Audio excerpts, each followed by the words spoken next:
Antes de arrancar con la calculadora tenemos que aprendernos unas palabras claves, como program, que se utiliza para indicar el inicio del programa y su nombre.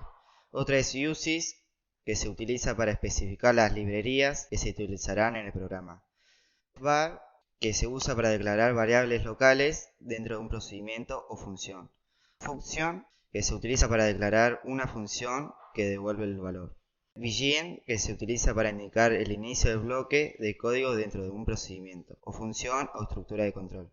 End, que se utiliza para indicar el final del bloque de un código dentro de un procedimiento, función o estructura de control.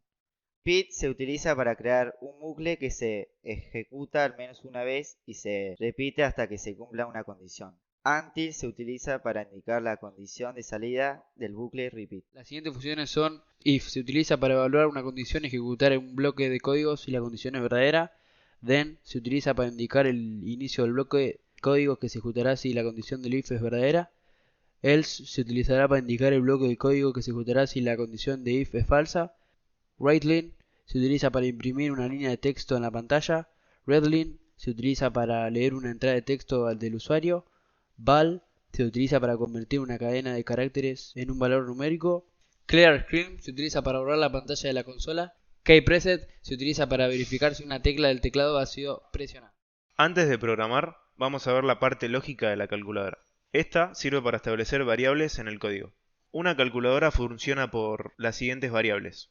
N1, que es el primer dígito que el programa le pide al usuario. La operación, que es cuando el programa le pide al usuario que elija el tipo de operación, ya sea suma, resta, multiplicación o división. N2, que es el segundo dígito para que la operación en la calculadora funcione.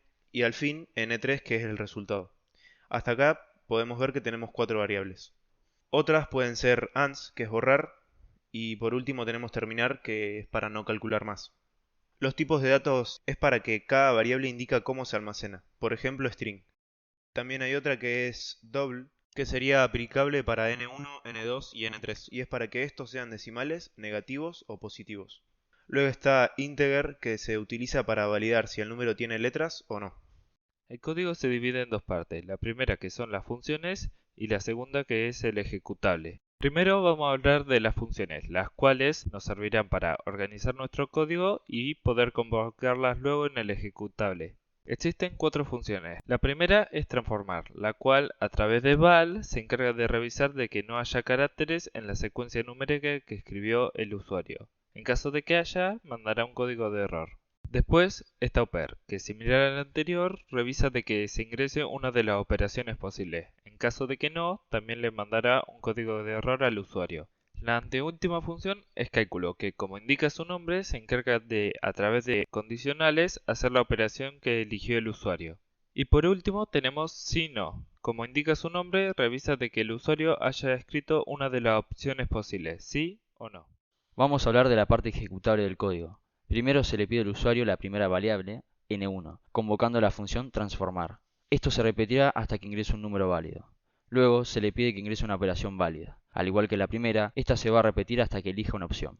Luego está la extracción de n2, la cual varía según este sea una división o no. En caso de que sea una división, no va a permitir que n2 sea igual a 0. En caso de que no sea una división, va a extraer usando la función transformar. Luego se convoca la función cálculo para calcular n3. Y después tenemos el ciclo para preguntarle al usuario si desea terminar o no. En caso de que no, se iniciará otro ciclo para preguntarle si desea iniciar el cálculo de 0. En caso de que ponga sí, este se repetirá todo igual.